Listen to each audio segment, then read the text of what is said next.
ఎప్పటికప్పుడు తాజా వార్తలను అందిస్తున్న ఎస్ఎస్ మీడియాకు స్వాగతం. హాయ్ హలో నమస్తే, వెల్కమ్ టు ఎస్ఎస్ మీడియా.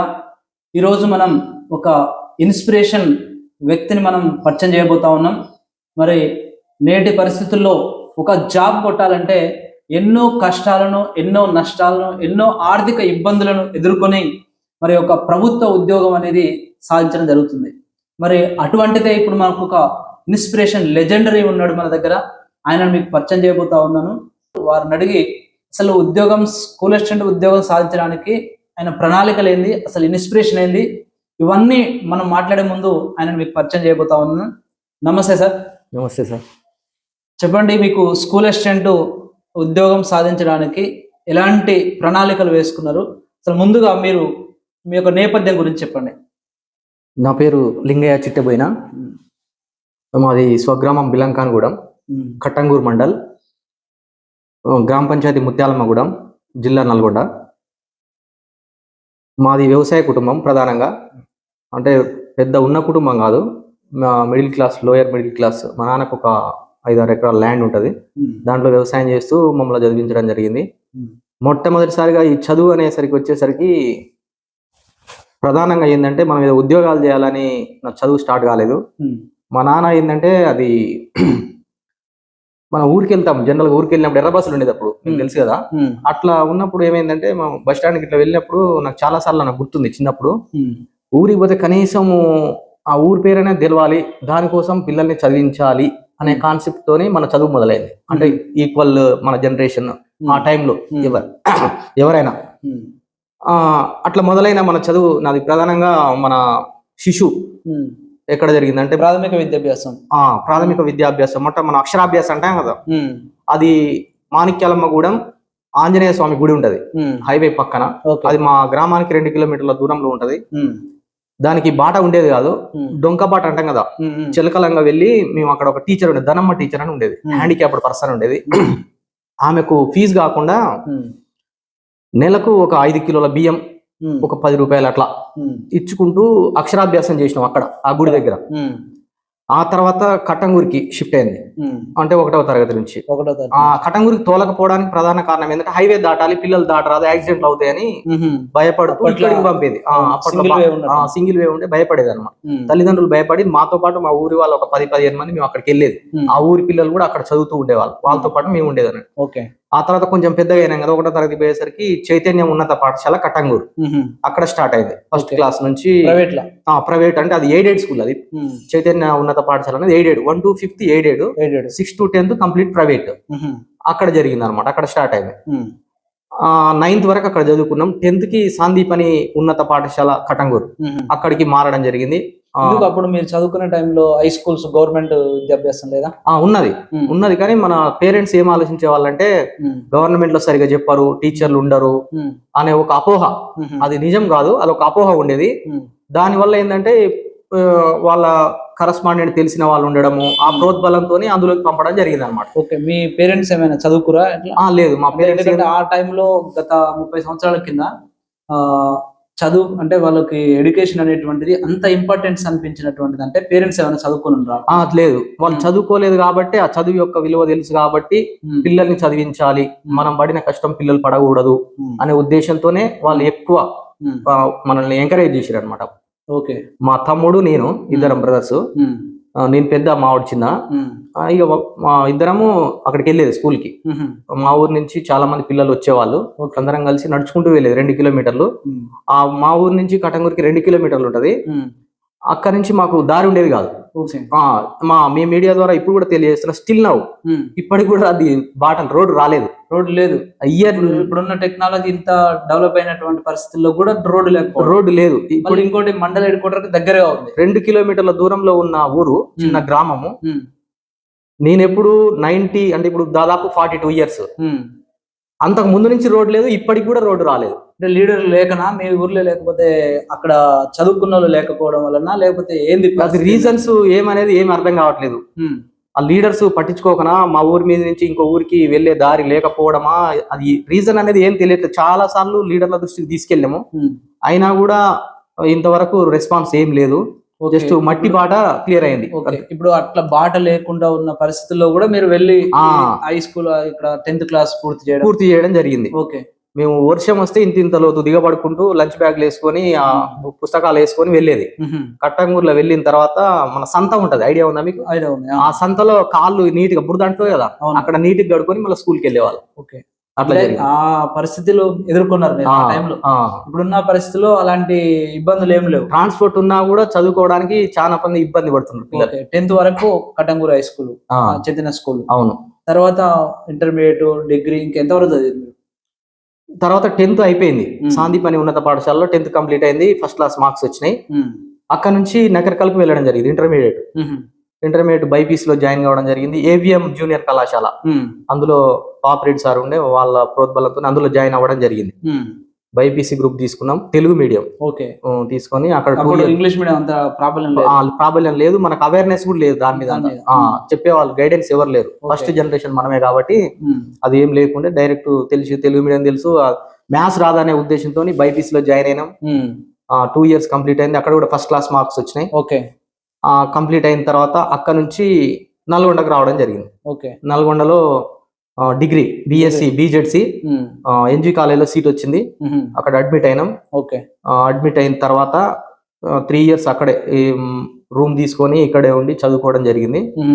ఆ తర్వాత 2004లో డిగ్రీ కంప్లీట్ అయింది. డిగ్రీ కంప్లీట్ అయిన తర్వాత బిఎడ్ రాశాను. బిఈడి రాస్తే సీటు కొంచెం ఎక్కువ ర్యాంక్ వచ్చింది, వేరే డిస్ట్రిక్ట్ లో వచ్చింది ఆ ర్యాంక్ కి. ఓకే, అది వేరే డిస్ట్రిక్ట్ లో వస్తే అంత దూరం వెళ్ళలే అప్పుడు. ఓకే, ఆగి మంచి ర్యాంక్ కొడదామని ఆగినాం. ఆగి మళ్ళీ నెక్స్ట్ గ్యాప్ తీసుకున్నాం 1 year. ఆ టైంలో పీజీ ప్రిపేర్ అయినాం. మా ఫ్రెండ్స్ అప్పటికే కొంతమంది పీజీలో ర్యాంక్ వచ్చింది ఉస్మానియా యూనివర్సిటీలో. వాళ్ళ దగ్గరికి వెళ్ళి అక్కడ ఉండి నాన్ బోర్డర్ గా ప్రిపేర్ అయినా. ఓకే, వాళ్ళ రూమ్ లో ఉండి ప్రిపేర్ అయితే నాకు సీట్ వచ్చింది. అక్కడ పీజీ సీట్ వచ్చింది. 19th ర్యాంక్ వచ్చింది. జువాలజీ క్యాంపస్ లోనే వచ్చింది. ఓకే, అక్కడ జాయిన్ అయినాం. ఎప్పుడు 2005 జాయిన్ అయిన తర్వాత మళ్ళీ బీఈడి ప్రిపేర్ అయినాం. పీజీ ఫస్ట్ ఇయర్ లో ఉంటూనే బీఈడి ప్రిపేర్ కావడం జరిగింది. మంచి ర్యాంక్ వచ్చింది. హైదరాబాద్ లోనే సీట్ వచ్చింది. అక్కడే ఉండి అక్కడే చదువుకున్నాం. క్యాంపస్ లో కాబట్టి స్టాండర్డ్ గా మెయింటైన్ చేసాం. అప్పుడు మనకు ఒక అవేర్నెస్ వచ్చింది. వాళ్ళు చదవడం, లైబ్రరీ, అక్కడ ఉన్న లైబ్రరీ పోయిపోవడం వల్ల ఇంకా కొద్దిగా చాలా ప్లస్ అయింది. అక్కడ ఉండి చదువుకోవడం, బీఈడి సీట్ రావడం. అది ఫస్ట్ ఇయర్ కంప్లీట్ అయిన తర్వాత ఆపి బిఎడ్ కి వెళ్ళి బిఎడ్ కంప్లీట్ చేసుకొని వచ్చి 1 year ఉంది. పీజీ ఫస్ట్ ఇయర్ చేసినాం. తర్వాత చాలా మంది మాతో పాటు ఉన్న ఫస్ట్ ఇయర్ స్టూడెంట్స్ అందరూ ఒక దాదాపు 50% వెళ్ళి బిఎడ్ చేసి వచ్చి మళ్ళీ సెకండ్ ఇయర్ కంటిన్యూ చేయడం జరిగింది. మనకు ప్లేస్మెంట్ కావాలి, ఉద్యోగం కావాలి అంటే టీచర్ అయితే తొందరగా వస్తుందేమో, ఎక్కడైనా వర్క్ చేసుకోవచ్చు అట్లా అని ఒక ఉద్దేశం ఉండేది. మన సీనియర్స్ చాలా మంది అట్నే వెళ్తూ ఉండేది. వాళ్ళని చూసి మేము కూడా అట్లనే వెళ్ళేది అనమాట. అనుకున్నట్టుగానే ఫస్ట్ ఇయర్ కంప్లీట్ అయిన తర్వాత వెళ్ళడము, అది కంప్లీట్ చేసుకొని రావడం, సెకండ్ ఇయర్ కంప్లీట్ అవ్వడము. ఎట్ ఏ టైమ్ 3 years లో ఎంఎస్సి బిఈడి అయిపోయింది. ఓకే, అలా వెళ్ళడానికి ఇంకో కారణం ఏంటంటే అప్పుడు లేట్ గా కౌన్సిలింగ్ అవుతుండే, 1 year వేస్ట్ అవుతుండేది అన్నట్టు. ఓకే, ఇలా అయితే మనం పీజీ ఫస్ట్ ఇయర్ అవుతుంది. ఆ లేట్ టైం అనేది ఫస్ట్ ఇయర్ కంప్లీట్ అయిపోయింది. ఆ కౌన్సిలింగ్ టైం కి అటు వెళ్ళిపోయినాం అన్నట్టు. అట్లా ఇయర్ వేస్ట్ కాకుండా మనకి 3 years లోనే ఎంఎస్సి బిఈడి అయిపోయింది, 2 కంప్లీట్ అయిపోయింది. మామూలుగా అయితే 4 years పడుతుండే. Higher education MSc BEd complete అయిపోయింది. క్యాంపస్ లోనే అక్కడ కంప్లీట్ చేసుకున్న తర్వాత సెకండ్ ఇయర్ లో ఉన్నప్పుడే మన వైఎస్ఆర్ పీరియడ్ లో డిఎస్సి జంబో డిఎస్సి నోటిఫికేషన్ వచ్చింది. బాగా 56,000 డిఎస్సి ఉద్యోగాలు 52,000 సంథింగ్ 50,000 చిల్లర ఉంది. పెద్ద నోటిఫికేషన్. అయితే నేను నోటిఫికేషన్ రాకముందే మా సీనియర్స్ 2006 లో డిఎస్సి పడింది. ఆ డిఎస్సి లో మా క్లాస్మేట్స్ ఉంటారు కదా, పీజీ క్లాస్మేట్స్ ఆల్రెడీ బిఎడ్ అయిపోయి పీజీకి వచ్చిన వాళ్ళు ఉంటారు. వాళ్ళు 6 డిఎస్సి లో సెలెక్ట్ అయ్యారు కొంతమంది. నేను అదే ఇక అనుకున్నాం, మాకు కూడా మా సీనియర్సే కదా, మేము కూడా అలానే వెళ్తే మాకు కూడా వస్తుంది కదా జాబ్ అని. అట్లా వాళ్ళు వెళ్ళింది చూసి మేము కూడా సెకండ్ ఇయర్ ఉన్నప్పుడే ప్రిపరేషన్ స్టార్ట్ చేసినాం. ఓకే, నోటిఫికేషన్ రాకముందే నేను ఒక్క పోస్ట్ పడినా కూడా నేను స్కూల్ అసిస్టెంట్ కొట్టాలి అనే ఉద్దేశంతోనే ప్రిపరేషన్ స్టార్ట్ చేసినాం ఫస్ట్. ఓకే, అదృష్టం ఏంటంటే దాదాపు ఒక్కొక్క సబ్జెక్ట్ 100 పోస్టులు పడ్డాయి డిస్ట్రిక్ట్ వైజ్. ఓకే, ఇంకా రెట్టింపు ఉత్సాహం. ఒక్క పోస్ట్ పడినా కూడా కొడదామని ప్రిపరేషన్ స్టార్ట్ చేసిన వాడిని 100 పోస్టులు పడేసరికి చాలా నాకు కాన్ఫిడెన్స్ వచ్చేసింది. జాబ్ వస్తుంది 100% డౌట్ లేదని కాన్ఫిడెన్స్ వచ్చేసింది. ఇంకా ప్రిపరేషన్ ఇంకా స్పీడప్ చేసినాం. ఎగ్జామ్ దగ్గరకు వస్తే ఇంకా స్పీడప్ చేసిన. అప్పుడు 2008 డిసెంబర్లో నోటిఫికేషన్ వచ్చింది. అంత ముందే ప్రిపరేషన్ స్టార్ట్ అయింది. ఇంకా అప్పటి నుంచి ఇంకా స్పీడ్ ఎగ్జామ్స్ రాసుకోవడం, సెమిస్టర్ ఇక ప్రిపరేషన్ కంటిన్యూ అయిపోయింది. మే వచ్చేసింది. అప్పుడు సంథింగ్ ఏదో పోస్ట్ పోన్ అయింది 1 month ఎగ్జామ్. ఆ తర్వాత మళ్ళీ పోస్ట్ పోన్ అయిన తర్వాత మళ్ళీ రాయడం, ఎగ్జామ్ కంప్లీట్ చేసుకోవడం. ఆ తర్వాత ఇంటికి వచ్చేసినాం. ఎగ్జామ్ అయిపోయిన తర్వాత డిఎస్సి అయిపోయిన తర్వాత ఇంటికి వచ్చేసినాం. ఇంటికి వచ్చేసిన తర్వాత కొన్ని రోజులకి రిజల్ట్స్ వచ్చినాయి. రిజల్ట్స్ వచ్చిన తర్వాత చూసుకుంటే 76 ర్యాంక్ వచ్చింది. 74 మార్క్స్ 76 ర్యాంక్ 76 ర్యాంక్ వచ్చింది. స్టేట్ ర్యాంక్ అది వచ్చేసింది. ఓకే. లిస్ట్ అవుట్ చేసుకుంటే మన పేరు లేదు. డిఎస్సి సెలక్షన్ లిస్ట్ లో పెట్టిరు. ఇప్పుడు 76 అంటే మీకు 100 పోస్ట్ అంటే 100 పోస్టులు ఉన్నాయి. 102 ఉండే. 102 ఖాళీ ఉన్నాయంటే ఆల్మోస్ట్ రావాలి. రాలేకపోయింది. ఎందుకు అంటే వాళ్ళు లిస్ట్ అవుట్ మొత్తం 102 వేకెన్సీస్ పెట్టలేదు. ఫీల్డ్ మీద ఇప్పుడు పొజిషన్లు లేవు, వేకెన్సీ లేకుండా రాబోయే రిటైర్మెంట్ దృష్టిలో పెట్టుకొని గవర్నమెంట్ నోటిఫై చేసింది. నింపడం మాత్రం ముందే నింపారు. దానివల్ల వేకెన్సీ లేదు. లేకపోవడం వల్ల గవర్నమెంట్ ఏం చేసింది, అప్పుడు స్కూల్ ఎడ్యుకేషన్ డైరెక్టర్ మన పూనం మాలకొండ ఉండే, ఎన్ని వేకెన్సీస్ ఉంటే అన్ని నింపండి అని ఒక సర్క్యులర్ ఇచ్చింది. వాళ్ళు ఏం చేశారు, ఉన్నంత వరకే నింపారు. అంటే 87 వేకెన్సీస్ ఉన్నాయి, 87 కు లిస్ట్ పెట్టారు. ఓకే. అందులో మన పేరు లేదు. రిమైనింగ్ పోస్టులు వదిలేసారు వాళ్ళు. అవును. ఎట్లా సాధ్యమైంది మరి మీకు ఇది? వదిలేసిన తర్వాత అన్ని డిస్ట్రిక్ట్లలో సంథింగ్ ఆల్మోస్ట్ ఇట్నే జరిగింది. ఆ తర్వాత ఏమైంది అంటే ఒక 6 months మేము అక్కడ స్ట్రైక్ చేసినాం. ఈ వదిలేసిన పోస్టులను నింపాలి. అన్ని డిస్ట్రిక్ట్ల వాళ్ళు కలిసి ఇందిరా పార్క్ దగ్గర స్ట్రైక్ చేసినాం. దాదాపు చాలా రోజులు చేసినాం. చేస్తే ఏమైంది, అప్పుడు మన డొక్కా మాణిక్యం ఎడ్యుకేషన్ మినిస్టర్ ఉండే, డొక్కా మాణిక్య వరప్రసాద్ అప్పుడు ఉండే, ఆయన హామీ ఇచ్చిండు ఇస్తామని, నింపుతామని నింపిరు. ఒక 6 months తర్వాత మేము స్ట్రైక్ అయిపోయినాక హామీ ఇచ్చిన తర్వాత నింపిరు. ఓకే. నింపినప్పుడు కూడా ఏమైంది, ఈ లిస్టు మన డిస్ట్రిక్ట్ లో కొంచెం అడ్మినిస్ట్రేషన్ లో మిస్టేక్స్ అయ్యి వాళ్ళు లిస్ట్ కరెక్ట్ పెట్టలేదు. రోస్టర్ బ్రేక్ అయిపోయింది. దానివల్ల ఏమైందంటే అధికారుల తప్పిదమే కాదు, అధికారుల తప్పిదం కంప్లీట్. అది అవేర్నెస్ లేక వేరే డిస్ట్రిక్ట్లలో మంచిగానే జరిగింది, మన దగ్గర మిస్టేక్ అయిపోయింది. దానివల్ల మనకి రాలేదు. అది నేను ఫైండ్ అవుట్ చేసి నేను కోర్టుకి వెళ్ళడం, ట్రిబ్యునల్కి వెళ్ళిన. ట్రిబ్యునల్ మీకు ఎట్లా అవేర్నెస్ ఎట్లా వచ్చింది? ఎట్లా అయిందంటే నేను సీనియర్స్ ని అడిగిన, లిస్ట్ ఎట్లా ప్రిపేర్ చేస్తారు, ఎట్లా తీస్తారు, రూల్ ఆఫ్ రిజర్వేషన్ ఎట్లా ఉంటుంది, రోస్టర్ ఎట్లా ఫాలో అవుతారు, నేను సీనియర్స్ అంత ముందు టీచర్స్ ఉంటారు కదా, వాళ్ళని అడిగిన. అడిగితే వాళ్ళు కొన్ని సజెషన్స్ ఇచ్చారు, ఇట్లా ప్రిపేర్ చేస్తారు లిస్ట్, ఇట్లా చేస్తారు, ఇట్లా. నేను దాని ప్రకారం ఒక లిస్ట్ చేసుకున్నా. ఓపెన్ లో ఇన్ని పోస్టులు, రిజర్వేషన్ లో ఇన్ని పోస్టులు, అట్లా నేను లిస్ట్ అవుట్ చేసుకుని అట్లా చేస్తే బీసీడీలో 4th place లో నా ప్లేస్ ఉంటుండే. బీసీడీలో 5 పోస్టులు ఉన్నాయి, నాది 4th place లో ఉండే. నా తర్వాత ఇంకొకరికి వస్తుంది. ఇది లిస్టు, యాక్చువల్ లిస్టు 102 వేకెన్సీస్ కి ఈ లిస్ట్ ఉండాలి. ఇట్లా ఓపెన్ లో 29, రిజర్వేషన్ లో 5, ఇట్లా. వాళ్ళు ఏం చేసిరు అంటే ఓపెన్ లో పోస్టులు వదిలేసిరు, 2 పోస్టులు వదిలేసిరు. 2 పోస్టులు వదిలేస్తే ఏమైతుంది, బీసీడీలో టాప్ లో ఉన్న వాళ్ళు ఓపెన్ లో వెళ్ళే క్యాండిడేట్స్, ఆ 2 candidates ఓపెన్ లో కట్ చేసారు కాబట్టి వాళ్ళు reservation 1st, 2nd place occupy చేసుకున్నారు. వాళ్ళు ఆక్యుపై చేసుకుని మాది కింద 4th, 5th place ఎగిరిపోయింది. అదే అన్నట్టు మిస్టేక్. అది ఐడెంటిఫై అనలైజ్ చేయడం, జాబ్ చదవడం ఒక ఎత్తు, దీన్ని అనలైజ్ చేయడం ఒక ఎత్తు వాస్తవానికి. అవును. ఎందుకంటే ఒకవేళ ఈ నాలెడ్జ్ లేకపోతే జాబ్ రానట్టే. అది తెలియదు చాలా మందికి తెలియదు. చాలా మంది మళ్ళీ ఉండేవాళ్ళు. మనం లిస్ట్ ప్రిపేర్ చేసుకున్నాం కాబట్టి అది మనకు అర్థమైంది. వచ్చిన ఖచ్చితంగా రావాలి కదా, ఎందుకు రాలేదు అనేది మనం డీప్ గా వెళ్తే అది అర్థమైంది అన్నట్టు. ఇది వయలేషన్ ఆఫ్ కాన్స్టిట్యూషన్ అవుతుంది, ఫండమెంటల్ రైట్స్ బ్రేక్ అవుతున్నాయి. అడ్వకేట్ ని అడిగితే మనకి ఇట్లా అడ్వైజ్ చేసిన 100% ఇది మిస్టేక్, మీకు ఖచ్చితంగా జాబ్ వస్తుంది, మీరు కేసు ఫైల్ చేయండి అని చెప్పి. అప్పుడు ఫైల్ చేయడం జరిగింది. ఫైల్ చేసిన తర్వాత ట్రిబ్యునల్ జడ్జ్మెంట్ ఇచ్చింది తొందరగా, ఇమీడియట్ గా. రీకాస్ట్ చేసి నింపమన్నది అంత ముందు లిస్ట్ ని.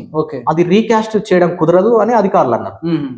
అన్నప్పుడు మనం చేసేది లేక హైకోర్టుకి వెళ్ళాం. హైకోర్టులో ఫైల్ చేస్తే అక్కడ ఒక లేట్ అయిపోయింది, అక్కడ 4 years పట్టింది, టైం, లాంగ్ టైం పట్టింది. ఆ తర్వాత జడ్జిమెంట్, ఫైనల్ జడ్జిమెంట్ వచ్చింది. అది కూడా సేమ్ ట్రిబ్యునల్ ని సపోర్ట్ చేస్తూ ఆర్డర్ ఇవ్వమన్నది, ఆర్డర్ ఇచ్చింది, పోస్టింగ్ ఇవ్వమన్నారు. అది కూడా వాళ్ళు కన్సిడర్ చేయలేదు అధికారులు. కన్సిడర్ చేయకపోవడం వల్ల సుప్రీంకోర్టుకి వెళ్ళడం జరిగింది. సుప్రీంకోర్టు వరకు వెళ్ళడం జరిగింది. సుప్రీంకోర్టులో ఫైల్ చేసినాం. ఫైల్ చేసిన తర్వాత ఒక 6 months లోపే వచ్చేసింది, మెమోస్ ఇచ్చారు వాళ్ళకి. ఇమీడియట్లీ 15 days లో ఆర్డర్స్ ఇచ్చి మాకు రిపోర్ట్ చేయమని వాళ్ళకి చెప్పడం జరిగింది. సుప్రీంకోర్టు ఆర్డర్ చేయడం వల్ల తొందరగా అధికారులు అప్రమత్తమై స్పందించారు. తొందరగా స్పందించి వెంటనే ఆర్డర్ పిలిచి ఇవ్వడం జరిగింది. మనం జాయిన్ అయినాము. మీకు న్యాయ వ్యవస్థ మీద నమ్మకం పూర్తి నమ్మకం ఏర్పడింది. నేను అంతకుముందు చాలా మందిని అడిగితే ఇక అది రాకపోయినట్టే డిఎస్సి. ఎందుకంటే 4 years మీరు చూసిరా, ఇక్కడ ఉన్నటువంటి ఒక సమస్య మనకి చదవడంతో పాటుగా దాని మీద కూడా గ్రిప్ అనేటువంటిది చాలా ముఖ్యం. ఎందుకంటే పోస్టులు అనేటువంటివి కొంతమంది అవినీతి అధికారులను చెప్పవచ్చు దీని విషయంలో. మరి వాళ్ళు ఈ విధంగా చేయడం వల్ల ఒక స్కూల్ అసిస్టెంట్ ఎంతో కష్టపడి సాధించేటువంటి జాబు మిస్ అయ్యేటువంటి దాన్ని చాకచక్యంగా తెలివితోటి ఆ రోషన్ ప్యాంట్ తీసుకొని దాని ద్వారా మనకి ఆ యొక్క జాబ్ అనేటువంటిది సాధించడం చాలా హర్షించదగ్గ విషయం. ఇంకా తర్వాత ఏం జరిగింది? పోస్టింగ్ ఆర్డర్ వచ్చేసి ఆర్డర్ వచ్చింది 2014 ఆగస్టు. ఇక్కడ కూడా ఒక ట్విస్ట్ చెప్పాలి మీకు. 19th రోజు ఆర్డర్ రెడీ అయింది. ఆర్డర్ రెడీ అయిన తర్వాత ఏమైందంటే పెద్దవరం మండలం జడ్పిహెచ్ఎస్ మండల హెడ్ క్వార్టర్ స్కూల్ అది, అక్కడికి అలాట్ చేసిరు ఆర్డర్. తీరా ఏమైంది, నేను జాయిన్ అయిదామని వెళ్ళేసరికి అక్కడ ఫీల్డ్ లో వేకెన్సీ లేదు. వేకెన్సీ లేకుండా తెలుసుకోకుండానే వీళ్ళు పోస్టింగ్ ఇవ్వడం జరిగింది. అక్కడికి వెళ్ళిన తర్వాత అక్కడ ఉన్నటువంటి ప్రిన్సిపల్ జాయిన్ అవుతా అంటే ఇక్కడ వేకెన్సీ లేదు, బై పోస్ట్ జాయిన్ అవ్వాల్సి ఉంటుంది, మీ ఇష్టం, ఆర్డర్ ఇచ్చిరు కాబట్టి నేను జాయిన్ చేసుకుంటా, కానీ శాలరీ ప్రాబ్లం అయితే తర్వాత అని అన్నా. నేను అదే విషయాన్ని డిఏఓకి తెలియజేయడం జరిగింది. ఇమీడియట్ గా ఆయన రెస్పాండ్ అయ్యి, వద్దు నువ్వు జాయిన్ అవ్వకు, నీకు ఆర్డర్ మార్చిస్తాం, నువ్వు ఆఫీస్కి వచ్చేసి అని ఫోన్ చేసి ఫోన్ లో సంప్రదించి చెప్పిండు. చెప్పిన తర్వాత వెంటనే ఇమీడియట్ గా నేను మళ్ళీ 50 kilometers వెళ్ళి మళ్ళీ రిటర్న్ వచ్చిన. వచ్చేసరికి ఏమైంది, తెల్లారి సమగ్ర కుటుంబ సర్వే కేసీఆర్ గవర్నమెంట్ చేసింది 1 day, August 20, 2014. August 20. 19th నాకు ఆర్డర్ వస్తే 20కి సర్వే ఉంది. అధికారులు అందరూ వెళ్ళిపోయారు ఎక్కడో అక్కడ. వచ్చేసరికి ఎవరు లేరు. ఇక మళ్ళీ ఫోన్ చేస్తే రేపు రా, మేము ఇట్లా సర్వేకి వెళ్ళిపోయినాం అని చెప్పడం జరిగింది. మళ్ళీ 21st కి మార్నింగ్ వెళ్ళి 9:30కి ఆఫీస్ లో కూర్చున్నా. 10:30కి డిఓ గారు వచ్చారు. వచ్చి ఏం బాబు నీకు ఇట్లా జరుగుతుంది అనడం, వెంటనే పిలిచి ఆర్డర్ మార్చి ఇవ్వడం జరిగింది. మళ్ళీ ZPHS Peddavura consider ZPHS Pulcherla Peddavura mandal పుల్చెర్లకు ఆర్డర్ రీప్లేస్ చేసి ఇవ్వడం జరిగింది. తెల్లారి వెళ్ళి జాయిన్ అవ్వడం జరిగింది. అక్కడ వేకెన్సీ ఉంది. వాళ్ళు చాలా దూరం పోస్టింగ్, యాక్చువల్గా దగ్గర కూడా ఇవ్వచ్చు కానీ దూరం ఇచ్చారు. వాళ్ళ కోపంతోనే వెళ్ళి జాయిన్ అవ్వడం తప్పనిసరి పరిస్థితులు దూరం ఉన్నటువంటి ఏరియాలో మరి ఇవ్వడం జరిగింది. మొత్తం మీద ఎందుకంటే ఇన్ని సంవత్సరాలు కష్టపడి చదివినందుకు ఎన్నో ఒక దగ్గర పోస్టింగ్ అయితే దొరికిందనే సంతోషం. మనం ఎక్కడికైనా వెళ్ళడానికి సిద్ధమే, కాకుంటే వాళ్ళు మనకు వచ్చిన ర్యాంక్ యాక్చువల్ గా ఫస్ట్ అయితే ముందే వచ్చేది దగ్గర ప్లేస్ లో, కానీ లేట్ కాబట్టి అక్కడ ఇవ్వడం జరిగింది. 10 years అక్కడ చేసినాం, చాలా సక్సెస్ఫుల్ గా కంప్లీట్ చేసుకున్నాం. మంచి స్కూల్ అది, చాలా మంచి స్ట్రెంత్ ఉండే, సక్సెస్ స్కూల్. 2 double pattern ఉండేది అందులో. డబుల్ ప్యాటర్న్ చాలా పెద్ద స్కూల్. కంప్లీట్ చేసుకోవడం రావడం 10 years అక్కడే చేసిన, లాంగ్ స్టాండింగ్. ఇది ఎంత బాగానే ఉంది సార్. మరి మీరు చదివేటువంటి ఈ సమయంలో మీకు ఎప్పుడైనా ఆర్థిక సమస్యలు కానీ, లేకపోతే ఎందుకులే ఈ చదువు అని మధ్యలో వదిలేస్తామన్న ఆలోచన కానీ ఏదైనా జరిగిందా? ఆర్థిక ఇబ్బంది కావచ్చు, లేదంటే ఈ చదువులు మన వల్ల కాదు, ఇది కొట్టలేము, ఈ జాబ్ చేయలేము అనేటువంటి పరిస్థితి ఎప్పుడైనా అనిపించిందా? చాలా మంచి క్వశ్చన్ ఇది. ఆర్థిక పరిస్థితులు అనగానే పిల్లలు చాలా మంది ఆ ప్రాబ్లమ్స్ ఉండేవి చిన్నవి, వీళ్ళు అనుకునేవి ఎక్కువ ఉంటాయి. ఆర్థిక పరిస్థితి అధిగమించడం అనేది వాస్తవానికి అది టెంపరవరీ. అది నాకు కూడా అలాంటి పరిస్థితులు చాలా ఎదురైనాయి. ఫస్ట్ ప్రిపరేషన్ దగ్గర నుంచి కూడా, ప్రిపరేషన్ కంటే ముందు స్కూలింగ్ లో ఉన్నప్పుడు కూడా నాతో పాటు స్కూలింగ్ స్టార్ట్ చేసిన వాళ్ళు ఎవ్వరు చదవలే. 8th class 9th class లోనే డ్రాప్ అయ్యారు, కంప్లీట్ డ్రాప్ అయిపోయారు వాళ్ళు. ఒకరిద్దరు 10th లో డ్రాప్ అయ్యారు. ఆ తర్వాత ఎవరు ముందుకు వెళ్ళలేదు. రీజన్ ఏంటంటే, behind the reason family problems కావచ్చు, ఇప్పుడు మీరు చెప్పినటువంటి ఫైనాన్షియల్ ప్రాబ్లమ్స్ కావచ్చు, వాట్ ఎవర్ ఇట్ ఈస్, అవన్నీ టెంపరవరీ ప్రాబ్లమ్స్ మీకు అనిపించింది. ఆ టెంపరరీ ప్రాబ్లం అని నాకు ఆ రోజులలో నేను అర్థం చేసుకోగలను. మనం ముందుకు వెళ్ళాలి అంటే, మనం ఉన్న పరిస్థితుల నుంచి ఉన్నతమైన పరిస్థితులకు వెళ్ళాలంటే చదువు ఒక్కటే మార్గం అనే విషయము నేను 6th 7th లోనే నా మైండ్ లో ఉన్నది. అది ఎట్లొచ్చిందో నాకు తెలియదు. ఎట్లొచ్చింది అంటే, నేను జనరల్ గా సమాజాన్ని బాగా నేను అబ్జర్వ్ చేస్తుంటా. సమాజం నుంచే నేను ఎక్కువ నేర్చుకుంటా. సమాజంలో కొందరిని చూస్తే మనకు ఎలా ఉండాలో అర్థమవుతుంది, కొందరిని చూస్తే ఎలా ఉండకూడదో అర్థమవుతుంది. నేను ఆ విషయము అప్పట్లో నేను అబ్జర్వ్ చేసుకుని అది మైండ్ లో ఉండాను. ఆ థాట్ తోనే నేను ప్రతి విషయాన్ని ఓవర్కమ్ చేసుకుంటూ ముందుకెళ్ళడం. రిమైనింగ్ నాతో స్టార్ట్ చేసిన వాళ్ళు డ్రాప్ అయ్యారు అంటే వాళ్ళు అలా అర్థం చేసుకోలేకపోవడం, దాన్ని గమనించలేకపోవడం, ముందు చూపు లేకపోవడం వల్ల అని చెప్పొచ్చు అన్నట్టు.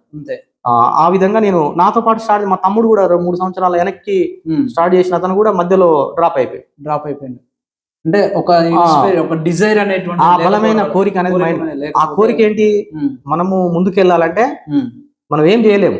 మన చేతిలో ఉన్నది ఒకటే, అదే ఆయుధం. ఏంటి? చదువు ఒక్కటే ఆయుధం మనం నిలబెడుతుంది అనేది మాత్రం నాకు మైండ్ లో ఉండే ఫస్ట్ నుంచి. అది ఉంది.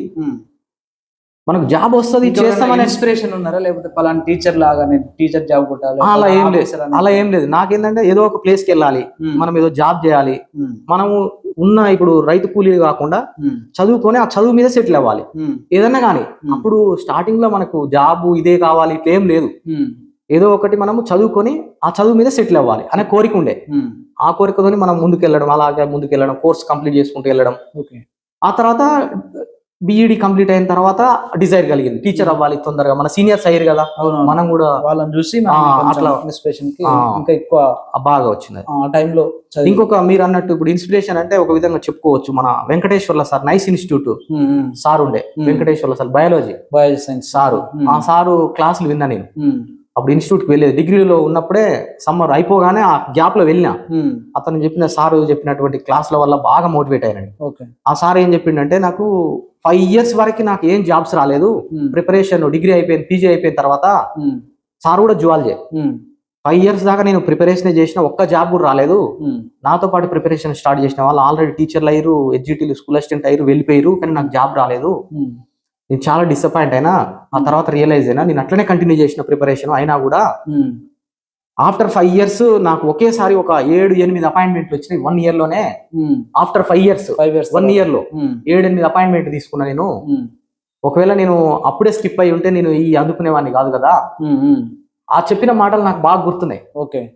ఆ సార్ ఇన్స్పిరేషన్ అనుకోవచ్చు కొంతమేరకు కాదు, అదే అక్కడ బీజం పడింది అక్కడే. ఇక మనం కూడా మనము కొట్టొచ్చు, మనం సాధించవచ్చు, లేట్ అయినా కూడా జాబ్ కొట్టే అవకాశాలు ఉన్నాయి అనేది కంప్లీట్ గా నాకు అక్కడే అర్థమైంది. ఇంకోటి, మనకు ఇప్పుడు ఉన్నటువంటి ఆల్రెడీ మీరు స్కూల్ అసిస్టెంట్ గా ఒక 10-15 సంవత్సరాలు జాబ్ చేస్తారు. ఈ ప్రభుత్వ స్కూళ్ళలో పిల్లలు చాలా మంది స్కూల్ కు, అంటే ప్రభుత్వ స్కూల్ అంటే చదువు చెప్పరు, చదువు రాదు అనేటువంటిది అపోహ ఉంది. ఎక్కువ ప్రైవేట్ వైపు మొగ్గు చూపడం జరుగుతుంది. అవును. మీరు వచ్చిన తర్వాత మీ యొక్క సర్వీస్ లో స్కూల్ పిల్లలు అనేటువంటి ఎలా ఉంటుంది, మనస్తత్వం ఏంది, అసలు ఎందుకు స్కూల్లోకి రాకుండా ఉండడం? పిల్లల మనస్తత్వం ఎవరిదైనా ఒకే విధంగా ఉంటది. వాళ్ళది ఒక వైట్ బోర్డ్ లాగా. పేరెంట్స్ మనస్తత్వం ఏంటంటే, పేరెంట్స్ ప్రైవేట్ లో అయితే మంచిగా వస్తుంది, గవర్నమెంట్ లో అయితే మంచిగా. మీకు ముందే స్టార్టింగ్ లోనే చెప్పిన, మా ఫాదర్ కూడా అలాగే ఆలోచించిండు, అట్లా అని ప్రైవేట్ కి పంపిండు. కానీ అది రాంగ్.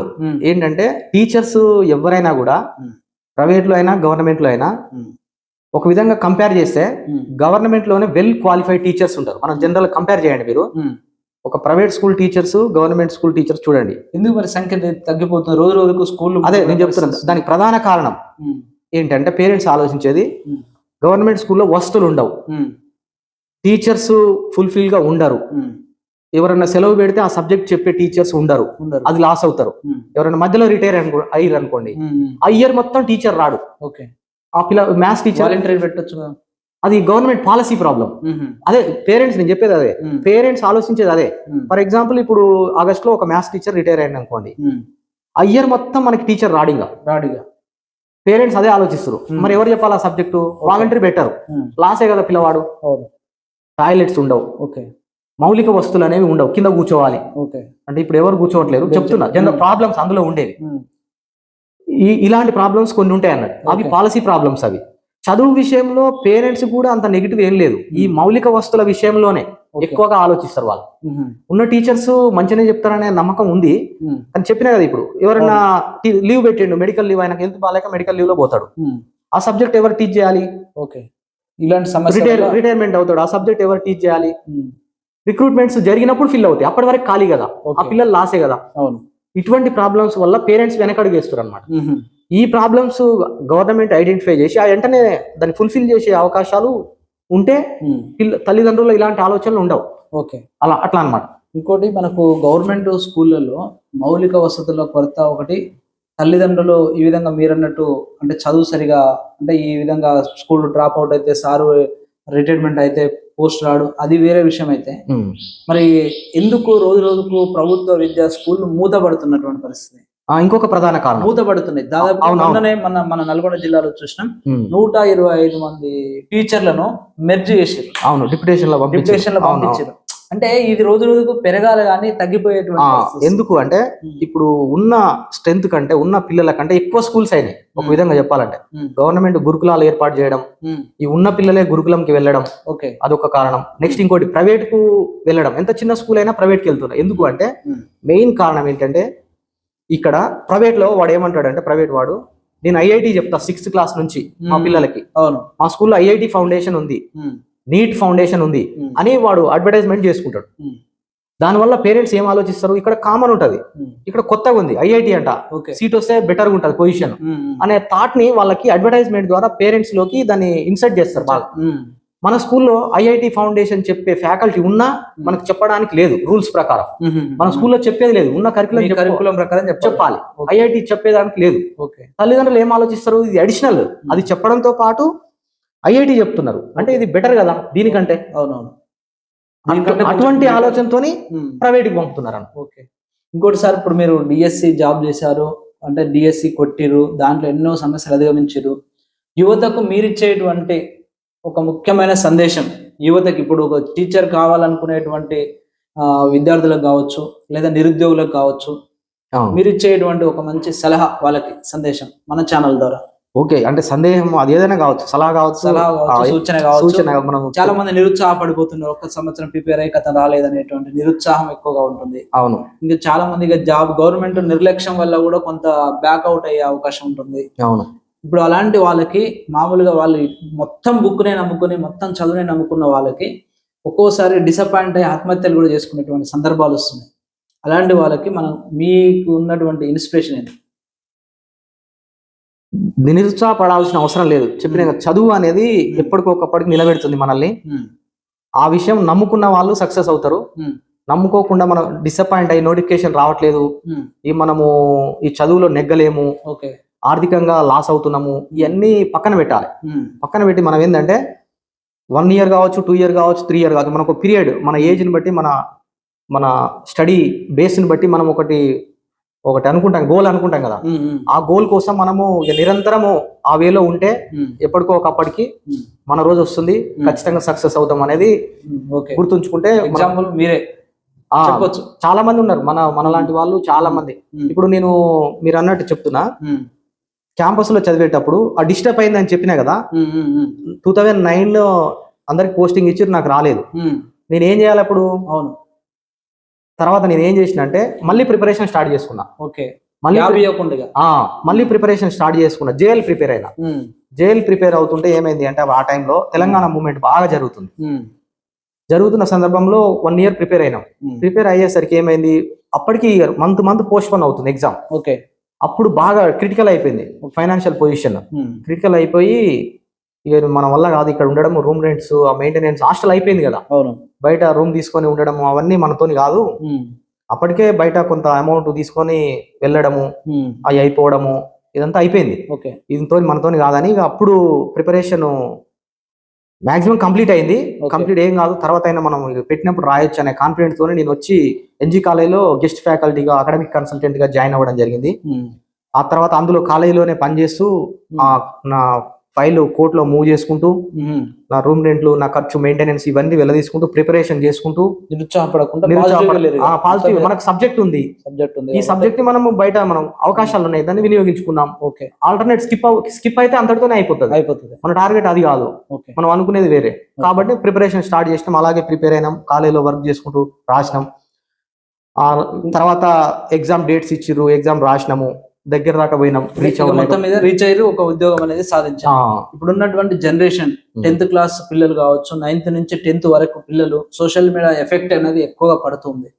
ఎక్కువగా ఈ స్కూల్ స్థాయిలోనే కూడా గంజాయి అనేటువంటిది, మత్తు అనేటువంటిది ఎక్కువగా ఉంటుంది.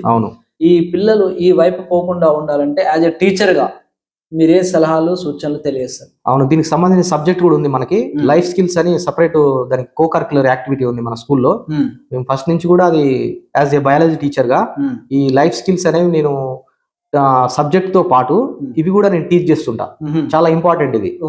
కరిక్యులర్ కాదు, కో కరిక్యులర్ యాక్టివిటీలో ఒక సబ్జెక్ట్ ఉంది అనమాట, అది నేను టీచ్ చేస్తా వాళ్ళకి. ఓకే, నా స్థాయిలో నేను క్లాస్ లో నా స్టూడెంట్ ఇప్పటి వరకు అట్లా ఉన్నట్టు లేదు. చాలా వరకు బయట జరుగుతున్నాయి. నేను చెప్పేది అదే, అట్లాంటి కో కరికులర్ యాక్టివిటీస్ పిల్లలకి చెప్పాలి అని చెప్తున్నాను. స్కూల్లో, ప్రైవేట్ స్కూల్లో అయినా గవర్నమెంట్ స్కూల్లో అయినా వాళ్ళకి మైండ్ వికసించేటట్టు చేయడం ద్వారా, ఆ కో కరికులర్ యాక్టివిటీస్ ద్వారా మనం లైఫ్ స్కిల్స్ టీచ్ చేసినప్పుడు వాళ్ళకి రియలైజ్ అవుతారు పిల్లలు. What is wrong, what is right అనేది అలా చెప్పినప్పుడు వాళ్ళు రియలైజ్ అవుతారు. అటు సైడ్ వెళ్లకుండా ఉండే అవకాశం ఉంటుంది. ఇంకోటి ఏంటంటే వాళ్ళకి గేమ్స్, ఈ కో కరికులర్ ఎప్పుడు స్టడీ అని కాకుండా మనం కల్చరల్ యాక్టివిటీస్ వాళ్ళని ఇన్వాల్వ్ చేస్తూ ఉండాలి. చేస్తూ ఉండడం వల్ల ఏమవుతుంది అంటే వాళ్ళకి బయటికి యావిగేషన్స్ తగ్గిపోతాయి. ఆ మొబైల్ యాక్టివిటీ కావచ్చు, మీరన్న డ్రగ్స్ కావచ్చు, అటు సైడ్ వెళ్లకుండా ఉంటుందండి. పేరెంట్స్ కూడా అబ్జర్వేషన్ ఉండాలి. ఎప్పుడు పేరెంట్స్ తోని, మన పేరెంట్స్ పిల్లలతోని కలిసి ఉండడం, అబ్జర్వేషన్ లో పెట్టడము, ఖాళీ టైంలో ఉంటే వాళ్ళని పనికి తీసుకెళ్లడము. పని చెప్పాలి పిల్లలకి, పని వాళ్ళు మనం ఏ పని చేయగలుగుతారో ఆ పనిని మనతో పాటు తీసుకెళ్లి వాళ్ళు చేయించడము. వాళ్ళకి ఏంటంటే ఖాళీ టైం ఉంటే మైండ్ డైవర్ట్ అవుతుంది, అలాంటి యావిగేషన్స్ వచ్చే అవకాశం ఉంటుంది. ఫ్రెండ్స్ ని అబ్జర్వ్ చేయడము, అవాయిడ్ చేయడం, అలాంటి ఫ్రెండ్స్ ఉంటే ఇలాంటివి చేస్తూ ఉంటే మనం పిల్లల్ని జాగ్రత్తగా అటు సైడ్ వెళ్లకుండా కాపాడొచ్చు.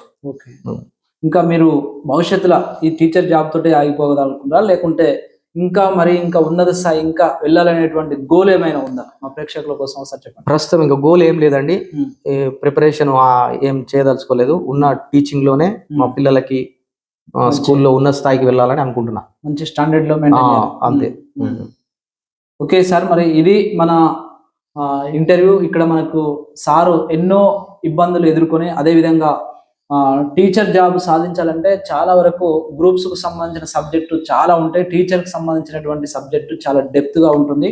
మరి అదంతా కూడా ప్రిపేర్ అవ్వడం ఒక ఎత్తు, ఆ జాబ్ రాకున్నా కూడా దాని గురించి ఆలోచించి రోస్టర్ అనేటువంటి ఇలాంటి ఈ యొక్క టెక్నికల్ సమస్యలను కూడా మనం అవగాహన చేసుకోలేకపోతే చేజారేటువంటి అవకాశం కూడా ఉండే అవకాశాలు ఉన్నాయని ప్రస్తుతం మనకు ఉన్నటువంటి ఇక్కడ ఉన్నటువంటి సార్ ద్వారానే మనకు తెలిసిపోతా ఉంది. విద్యార్థులు కూడా కో కరికులం యాక్టివిటీస్ అనేది ప్రతి స్కూళ్ళలో కూడా కరికులంతో పాటు కో కరికులం అనేటువంటిది ఉండడం వల్ల పిల్లలు గంజాయి కావచ్చు, ఇతర అయినటువంటి మొబైల్స్ కావచ్చు ఎడిక్ట్ కాకుండా ఒక సన్మార్గంలో ప్రయాణించవచ్చు అని చెప్పేసి మన లింగయ్య సార్ మనకు ఇంటర్వ్యూ ఇవ్వడం జరిగింది. వారికి ప్రత్యేకమైన ధన్యవాదాలు తెలియజేస్తూ మరొక ఇంటర్వ్యూతో మళ్ళీ కలుద్దాం.